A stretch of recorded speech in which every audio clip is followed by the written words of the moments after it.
One of those things that I wanted to talk about is intermittent fasting, which I started doing back in 2021, shortly after, the fears with COVID and all of the panic started to die down a little bit.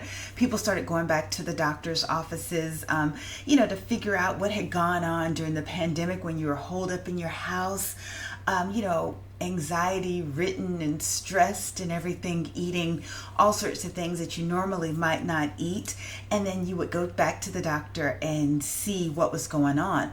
Well, that is how I wound up doing intermittent fasting, even though I had heard about it before in the past. In fact, someone had told me on Instagram that she was doing it, and I said, oh yeah, that's very nice. I fast on Mondays, and I really didn't give it any thought, because I was fitting into my clothes the way that I wanted to. My workout routine, my eating habits were really lining up with the results that I wanted to see. However, fooling around with COVID and those peanut butter M&Ms that my husband and I were indulging in and eating, breakfast food on the weekends with not only just bacon, but the pork sausage, as well as polska kielbasa, eggs, grits, and croissants. We were really throwing down and showing out in a major way. And I didn't realize how much until I went for my annual physical with my OBGYN. And then she asked, why have you gained 12 pounds? And I said, I have not. And I said, well, see, what had happened was I had my backpack on my back and I wore my shoes, and the nurse didn't tell me to take them off. So she says, well, take them off. And then I take them off and get back on the scale. And she says, well, why have you gained, excuse me. She said, why have you gained 8 pounds? And I was like, I didn't know I had gained 8 pounds. And I know a number of people were talking about weight that had been gained during the pandemic, and I just never really thought that it affected me. And so she helped me to see that it had. And then I slowly had gained probably about 10 pounds at least. And I was trying to get back into the clothes that I love to wear. And then those clothes just weren't fitting right. And I even gave away a few items to charity, thinking, well, you are over 50. A lot of your friends and family members that are in the same age group, they've gained weight. They're not wearing the same clothes. Maybe you should give it up. They've gone gray. They've stopped dyeing their hair. Maybe you should just do all of those things. And then I was like, no, I don't want to do that. I want to hang on to this moment for a while. And for some of you who've wondered why I try to hang on to this youthful phase that I'm trying to enjoy the last remnants of, it's because when I was growing up, like 16, 17, 18, I carried a little extra weight. I didn't look the way that I wanted to look, and the way a lot of young women get to enjoy their teen years, where they're hot and they're looking cute and just wearing clothes that fit right and everything. I didn't have that phase when I was a teenager.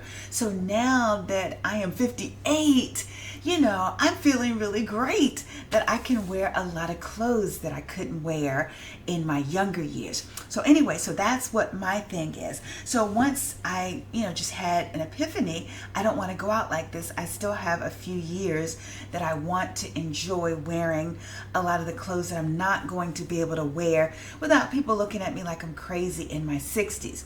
So with that said, I circled back and I remembered the nice lady on Instagram who told me about intermittent fasting, and I decided to look into it. Especially because, I would eat breakfast in the morning. I would eat peanut butter and jelly. I don't know why I love peanut butter and jelly, but I would eat that and like a few pickle spears with some fruit, and that was my lunch. And then like during COVID, it kind of changed where instead of the pickle spears, I started eating chips again, as well as the pickle spears. And so I added to the weight creep in other ways as well, with pizza, with Red Bull. I was just literally showing out. So I decided to try the intermittent fasting to see if I could turn the ship around, because I really didn't want to gain any more weight than I already had, because a lot of the clothes I was wearing, it felt like I was going to pop right out of them and just explode. And so I just said by the time I go back to see that OBGYN for the next appointment because she said we're going to keep, by that time I did weigh about 10 pounds more. She said normally she would compliment me on my blood pressure, just everything, and asking me what did I do. And then this time she said, well, we're going to keep an eye on your blood pressure and other things, and we'll see what it is when you come back. And I was like, this is not what I'm used to getting, and I didn't want to just get used to that. So I said, I got to change things. And so intermittent fasting seemed like the best thing to do. And so I started looking on the internet, trying to find the best way to start it. And the one that I saw that spoke to me, I advise you to do your research, talk to your regular doctor and go to the internet or wherever you'd like to look. But the one that I picked that seemed to make the most sense was where you eat between the hours of 12 p.m.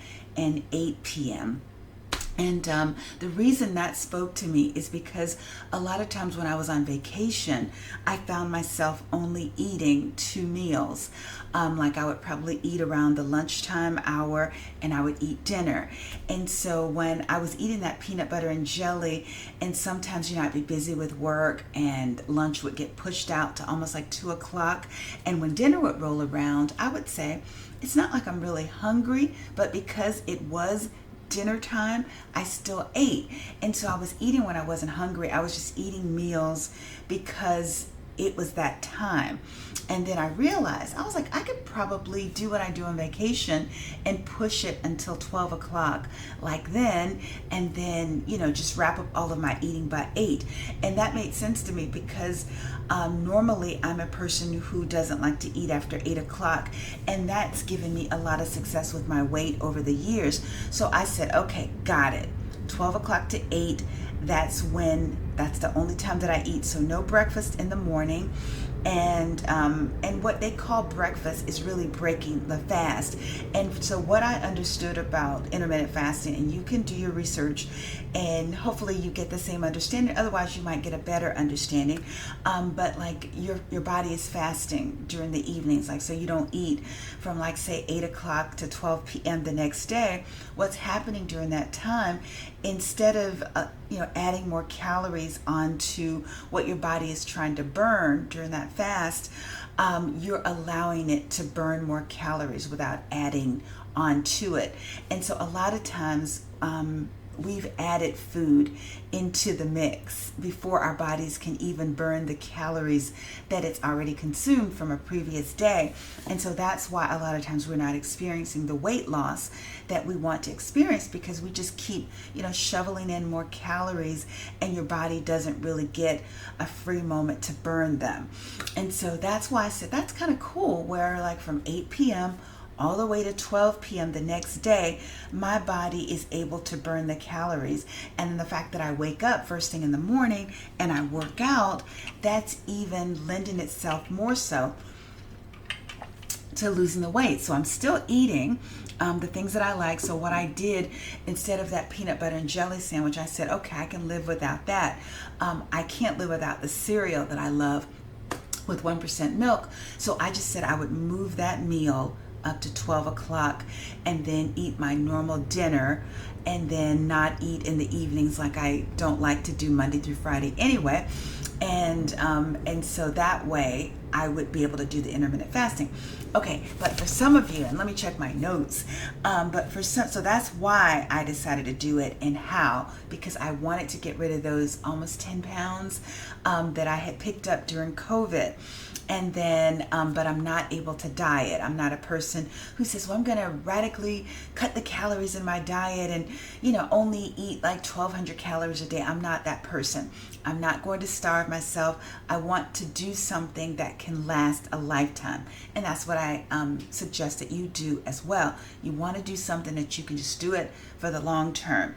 And so, like I said, what I do is the 12 to 8, Monday through Friday.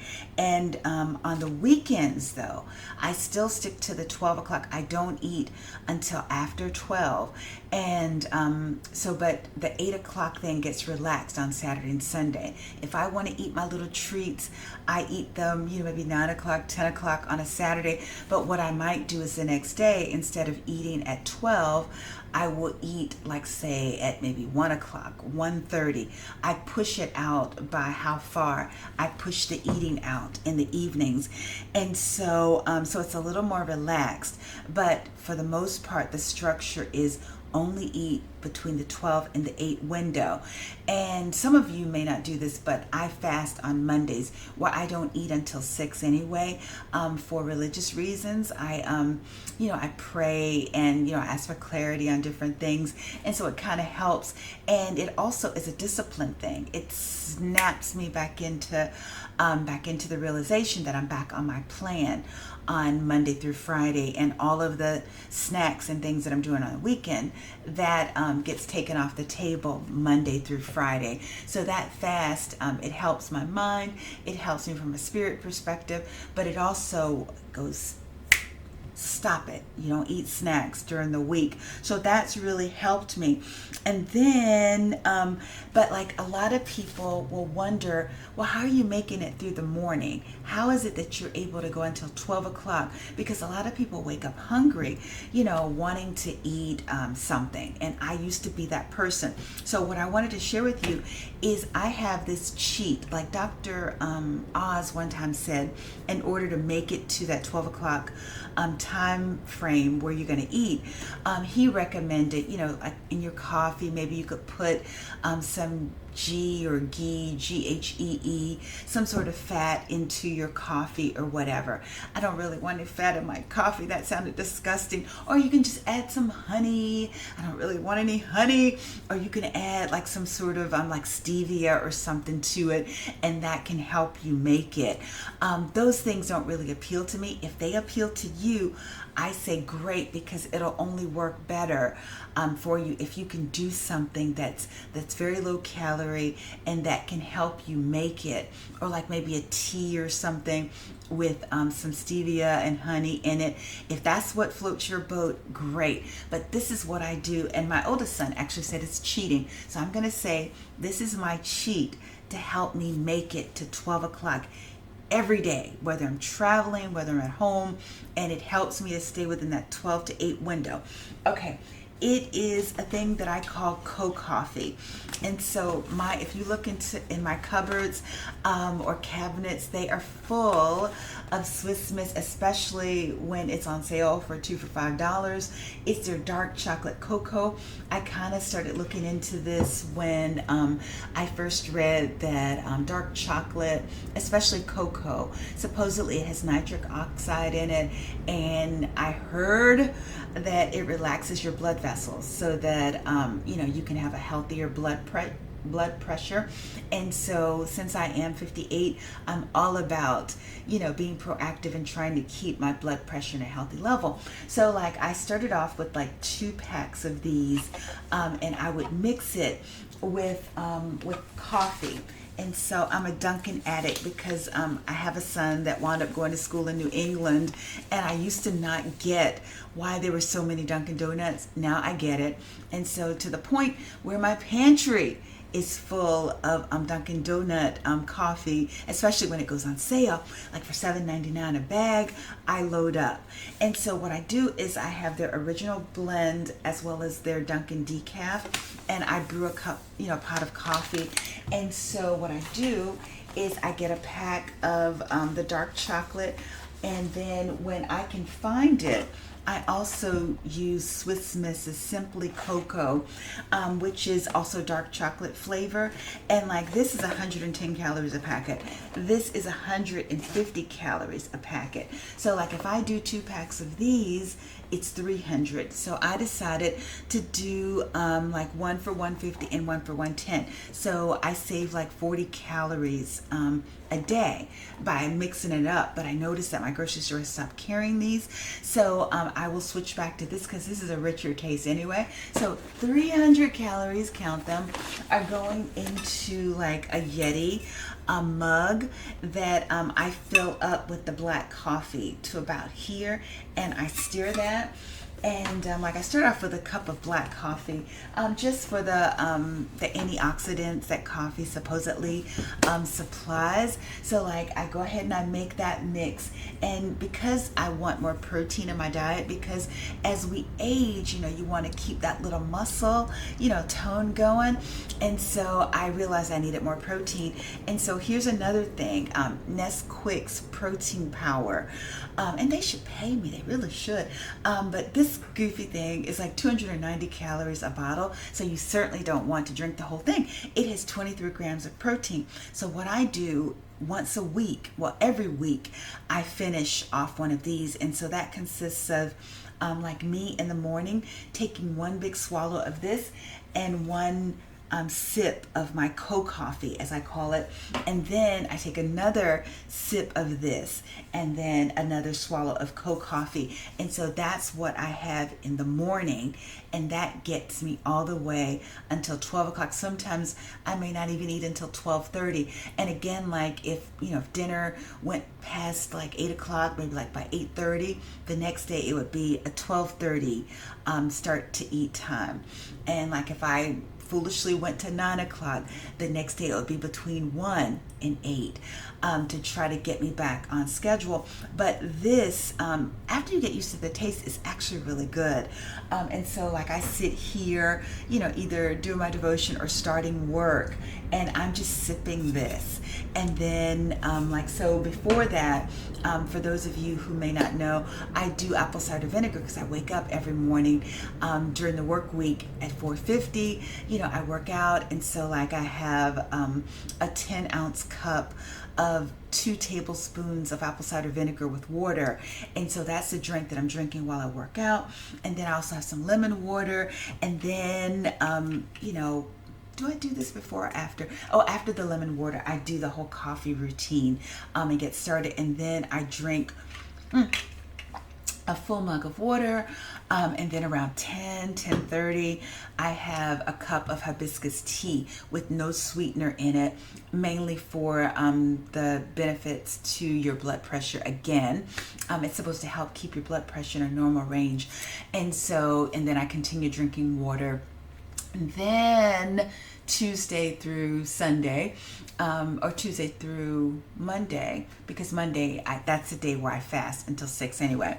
And so that allows me to make it until lunchtime, where you can pick whatever, lunch or whatever you want to call that first meal that you like. But for me, I get a 10-ounce cup and fill it with the cereals that I love, like 5 types of cereal. I think like Raisin Bran, not Raisin Bran, but Honey Nut Cheerios, a little bit of Raisin Bran, Frosted Mini Wheats, Bran Buds by Kellogg's, which are really high in fiber, and then these other brand type little squares. I used to do oatmeal squares, but there was some sort of recall with those, and I haven't been able to find them for a while. So like I have a 10-ounce cup, the ones that you get with the lids in the grocery store, because I only want 10 ounces all the time. I don't want to eat a little bit one day, a lot one day.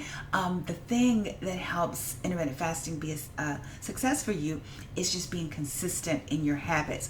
Find what works for you and stick with it. So that little 10-ounce cup of cereal with the very chilled 1% milk that I put in the freezer, I eat that. I do my supplements with a little juice or whatever, and then I get back on my water grind for the rest of the day while I'm sitting here working. And the only other secret that I have for you is that you're gonna get hungry before dinner. Your blood sugar is gonna start diving like around 3, definitely around 4. And if you want to avoid eating things like chips, microwave popcorn and stuff like that, you need to be prepared. And so I keep a container full of nuts, and I do like a handful. Like love all sorts of nuts. These are nuts without salt added. They're not roasted. They're just raw nuts. And so like I'll get 2 Brazil nuts. I'll get some walnuts as well. A few almonds, maybe like 2 or 3. And then I get 2 macadamias. And you notice I have all the nuts like put in here. And then I'll get 2, oops, one fell on the floor. I'll pick that up later. And then I get 2, and then I get 2 cashews. And then like all of that is in my hand. And if it closes, that's the right amount. That's what you want every day, not just for the success of your intermittent fasting routine, but also for your cardiovascular health. And this is what I snack on in the afternoon. Like some people are snacking on chips, cookies, candy bars, and these are my own personal nuts. I don't share them with my husband or anything like that. I have his nuts somewhere separate, but that might sound kind of weird, but you know what I mean. But anyway, so I can handle these nuts if I want to. Anyway, that helps me to make it until dinner. And then, like I said, it boosts my cardiovascular health. And I heard that a handful of nuts a day is the equivalent of taking heart medication in terms of like healthy cholesterol levels and things like that. So I definitely do that. It helps to stabilize your blood sugar, and you don't want your blood sugar doing this, because I don't want diabetes. My grandmother had it. I don't want anything to do with any of that. But with regards to intermittent fasting, it helps you to make it to dinner without mindless snacking. And so then also, since I don't eat after 8 for the intermittent fasting purposes, and nothing good comes from eating after 8 in the evening, and so what I wind up doing is taking this full mug of water and ice, and I take my butt upstairs. And say if you really needed something, maybe like get you a glass of Welch's grape juice, put a bunch of ice in it, get a straw, sip it, or maybe some 1% milk with some Nesquik or whatever. Take a straw, get your butt upstairs, get away from where the food is. If you're struggling with sugar cravings at night, maybe you could get some double bubble gum and maybe take 1 or 2 of those with you and go upstairs until you get your flesh or your habits under control. You definitely don't want to just be sitting around where food is or where other people are snacking, because that's going to be the secret of your success. And at 58, you see this outfit that I'm wearing. I just came back from vacation and I ate more chocolate than any person really has a right to, and it was so good. And the fact that I'm still able to fit into all of my clothes, a person who's in menopause, who is almost 60, I would have to say that intermittent fasting, it works. And if you want to try it, I think you definitely should, because full disclaimer, I work out. Your girl works out because I was a pudgy teenager, and I don't really want to be a pudgy postmenopausal middle age. Well, I'm not even middle ager. Someone called me a senior citizen the other day, and I guess I am because I'm over 55. But whatever to that. So I do work out because I don't want to be a pudgy senior citizen. And I wake up at 4:50 in the morning and I work out until 7:30. That's something that's in the other videos that you can check out if you want to know what I'm doing.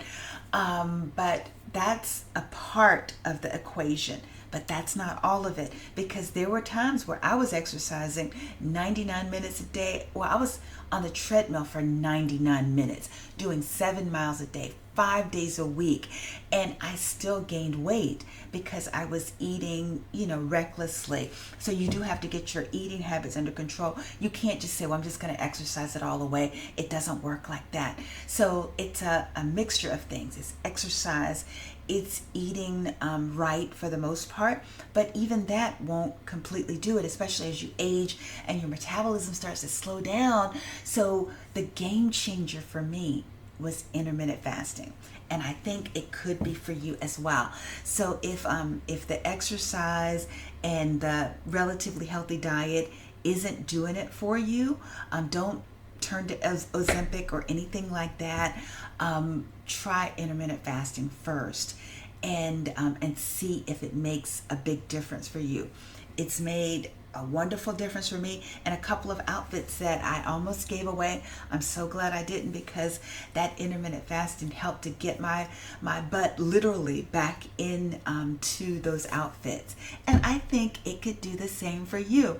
You just need to find the right one that works for you. Find your right cheat thing to get you to that 12 o'clock mark, and find the little tricks and hacks to keep you from, crazy snacking before dinner, and then also after dinner, because you really want that fast to happen from the 8 o'clock to 12 o'clock range, because that's when a lot of fat burning is happening, and I want you to experience all of that. It was a game changer for me. I hope it's a game changer for you, but would love to hear your experience after you've given it a shot. If you have any sort of health issues though, like diabetes, or like you have insulin issues, definitely talk to your doctor before you try something like this. But anyway, sorry to talk so long, but hopefully that helps somebody out there, because it's such a blessing to be almost 60 and to have found something that works to help me keep my weight under control. And I pray that it's the same for you. But until then, I hope you guys have a good one. Take care. Bye-bye.